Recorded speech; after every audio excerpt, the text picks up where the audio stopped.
जय माता दी, हर हर महादेव, जय माँ काली। आशा करती हूँ सब अच्छे होंगे, स्वस्थ होंगे।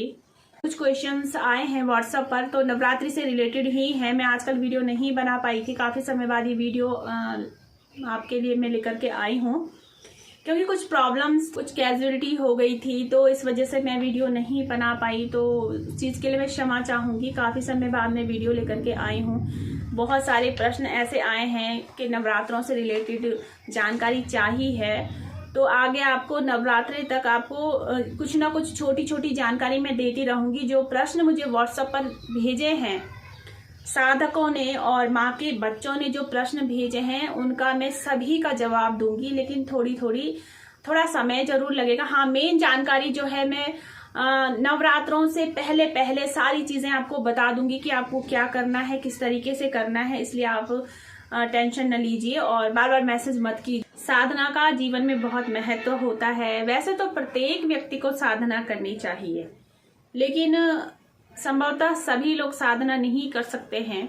साधना के भी अलग अलग तरीके होते हैं। कोई सिर्फ नाम जप करता है, कोई मंत्रों का जाप करता है, तो अपना अपना तरीका सबका अलग अलग होता है साधना करने का। लेकिन कुछ चीजें ऐसी होती हैं जो अपने खास मौसम में ही असर करती हैं। जैसे कोई वृक्ष अपने खास मौसम में ही फल देते हैं। कोई वृक्ष किसी मौसम में फल देते हैं तो कोई वृक्ष किसी मौसम में फल देते हैं, यानी उनका एक अपना गुण होता है। उसी प्रकार साधनाओं के भी कुछ विशेष दिन होते हैं, विशेष समय होते हैं, और जो साधक उन विशेष दिनों को ध्यान में रखते हैं और कुछ अर्जित करना चाहते हैं, वो ऐसे मौके खोने नहीं देना चाहते हैं।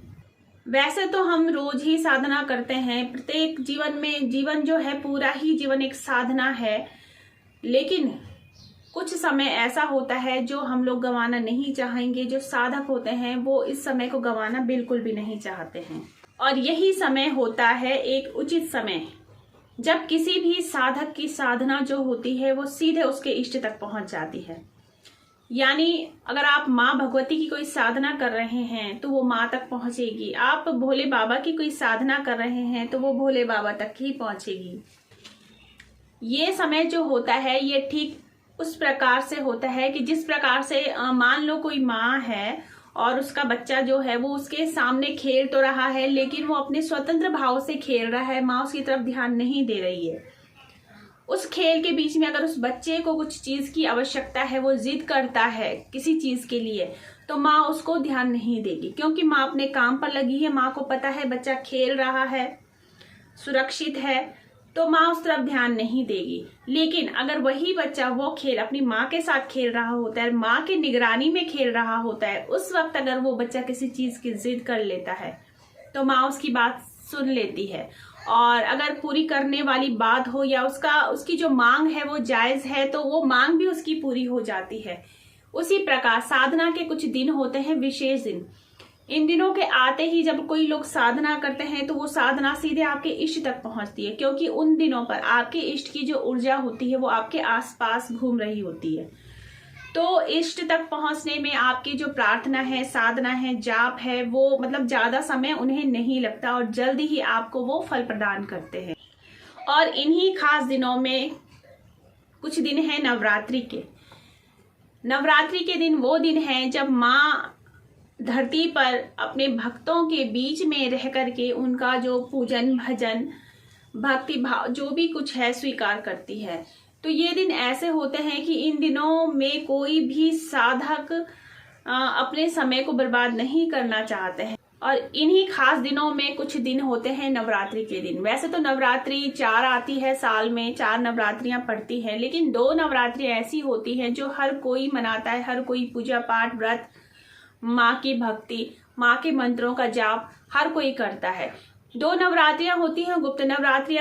तो अब तो लगभग सभी लोग गुप्त नवरात्रि भी करने लगे हैं, मंत्र जाप करने लगे हैं, व्रत लेने लगे हैं। लेकिन जो 2 नवरात्रियां आती हैं, चैत्र की और अश्विन की, ये 2 नवरात्रियां जो हैं, ये सभी लोग इन नवरात्रियों को मनाते हैं, पूजा करते हैं, व्रत करते हैं, ज्योत जलाते हैं, माँ को मनाते हैं। तो नवरात्रि की जो साधना है ये कुछ हद तक इसलिए भी आवश्यक हो जाती है प्रत्येक व्यक्ति के लिए कि नवरात्रि जब भी आती है ऋतु परिवर्तन पर आती है। जब ऋतु परिवर्तन होना प्रारंभ होती है तो नवरात्रि पड़ती है। और नवरात्रि इसलिए उस दौरान आती है कि माँ जो है वो प्रकृति स्वरूप है। तो जब प्रकृति परिवर्तन होती है यानी मौसम जब परिवर्तन होना शुरू होता है तो मानव शरीर पर उसका कुछ ना कुछ असर होता है। उस दौरान जब हम नवरात्रि करते हैं, व्रत करते हैं, उपवास करते हैं, हवन करते हैं, पूजा करते हैं, तो उनसे जो जीवाणु होते हैं मानव शरीर पर जो गलत असर डाल सकते हैं वो कुछ हद तक नष्ट हो जाते हैं। क्योंकि जो हवन होता है, हवन की सामग्री होती है, हवन में जो वो सामग्री पड़ती है तो उसमें ऐसी ऐसी औषधियां मिलाई होती है जो कीटाणुओं को नष्ट कर देती है। ठीक है। और दूसरा, हम उपवास रखते हैं। हमारा जो शरीर है साल भर हम खूब खाते हैं, जो मर्जी वो खाते हैं, लेकिन इन 9 दिनों अगर हम उपवास तरीके से रखें तो एक तरीके से देखा जाए तो वैज्ञानिक तरीके से भी नवरात्रि बहुत आवश्यक होती है। तो इसके लिए मैं एक वीडियो अलग से लेकर के आऊंगी कि किस तरीके से नवरात्रि जो है वो वैज्ञानिक तरीके से और आध्यात्मिक तरीके से, दोनों तरीके से एक मानव के लिए बहुत ही फलदायी होती है। अब जैसे कि मैंने अभी कहा कि प्रकृति का जो है वो स्वरूप परिवर्तित होता है, मौसम चेंज होता है, तो ये नवरात्रि आती है। और नवरात्रि में माँ भगवती का पूजन किया जाता है। और माँ भगवती जो है वो प्रकृति स्वरूप है। यानी प्रकृति के परिवर्तन होने पर अगर हम प्रकृति को मना लें तो वो तो सोने पे सुहागा हो जाएगा। यानी जिस समय मौसम परिवर्तन हो रहा होता है, प्रकृति अपनी जागृत अवस्था में होती है। और जागृत अवस्था में अगर हम प्रकृति से ही मांग लेंगे तो क्या कहने। तो इसी विषय में मैं आज आपको गायत्री साधना के बारे में बताऊंगी। वैसे तो नवरात्रों में सप्तशती का पाठ किया जाता है, माँ के मंत्रों का जाप किया जाता है, लेकिन गायत्री साधना नवरात्रि में अगर आप करते हैं तो ये आपको बहुत ही विशेष फल प्रदान करती है। साधना के कुछ नियम होते हैं जो सभी साधनाओं में लगभग एक समान ही होते हैं। जैसे भूमि शयन करना होता है, अपना आहार सात्विक रखना होता है, ज्यादा नहीं बोलना, अपशब्द नहीं निकालने, क्रोध नहीं करना और जीवों को कष्ट नहीं देना, आचरण अपना शुद्ध रखना है। जैसा कि मैंने अभी खान पान का बताया है, खान पान में अच्छा तो ये होता है कि हम उपवास रखें, क्योंकि इसमें उपवास जो होता है वो मेन होता है। क्योंकि हमारी बॉडी डिटॉक्स तभी होगी जब हम थोड़ा भूखे भी रहेंगे। क्योंकि हम खाना रेगुलर खाते हैं, कभी तला भुना भी खा लेते हैं। एक तो हमारी बॉडी जो है वो रिलैक्स में आ जाती है, यानी हम बॉडी हर समय काम कर रही है। जब हम खा रहे हैं बॉडी हर समय काम कर रही है। जब हम उपवास रखेंगे तो बॉडी थोड़ा सा रिलैक्स में आ जाएगी और जो हमारा पिछला जो भी बॉडी पे खान पान का जो असर है उसको ठीक करने में अपना जो वो है समय वो बॉडी लगाएगी। ठीक है।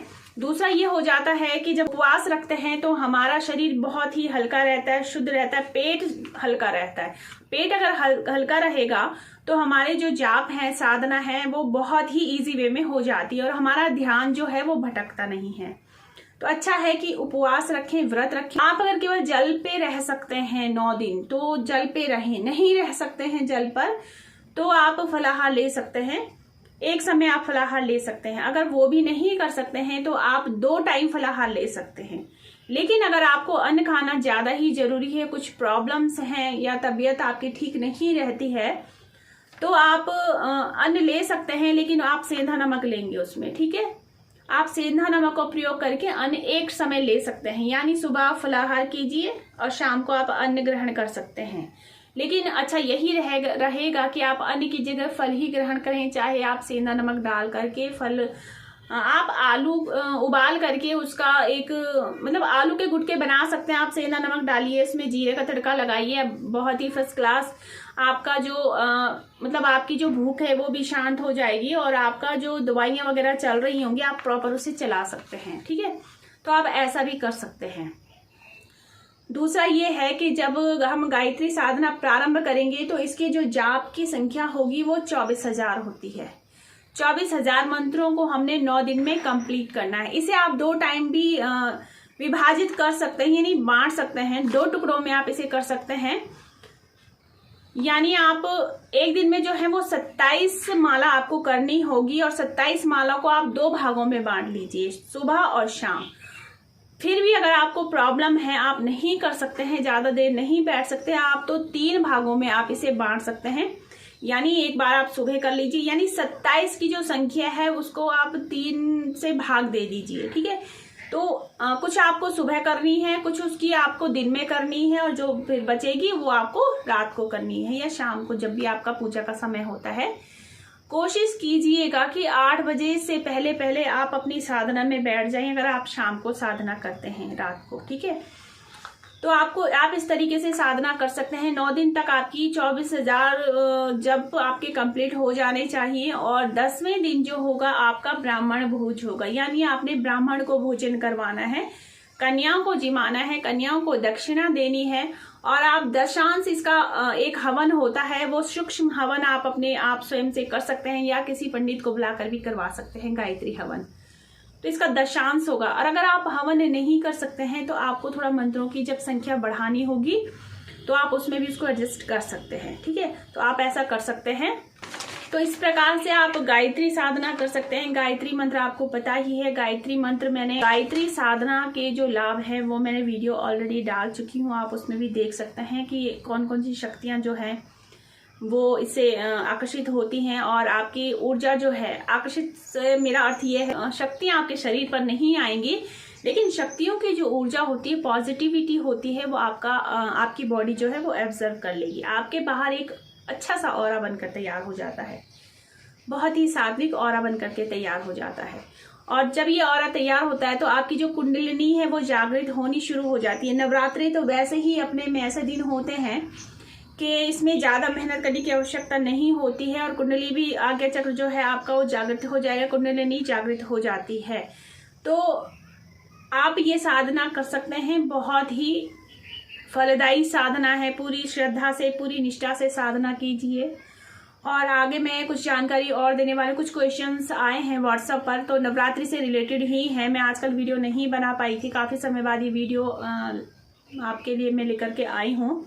बहुत सारे प्रश्न ऐसे आए हैं कि नवरात्रों से रिलेटेड जानकारी चाहिए है, तो आगे आपको नवरात्रि तक आपको कुछ ना कुछ छोटी छोटी जानकारी मैं देती रहूँगी। जो प्रश्न मुझे व्हाट्सएप पर भेजे हैं साधकों ने और माँ के बच्चों ने जो प्रश्न भेजे हैं उनका मैं सभी का जवाब दूंगी, लेकिन थोड़ा समय जरूर लगेगा। हाँ, मेन जानकारी जो है मैं नवरात्रों से पहले पहले सारी चीजें आपको बता दूंगी कि आपको क्या करना है, किस तरीके से करना है, इसलिए आप टेंशन न लीजिए और बार बार मैसेज मत कीजिए। आपका क्वेश्चन मैंने पढ़ लिया है, प्रश्न मुझे पता है आपने क्या पूछना चाहा है, उस पर रिलेटेड वीडियो में आपके लिए लेकर आऊंगी। कुछ शॉर्ट में लेकर आऊंगी और कुछ ऐसे ही मैं लॉन्ग वीडियो बना दूंगी। तो माँ भगवती की कृपा आप सब पर बनी रहे। जय माता दी।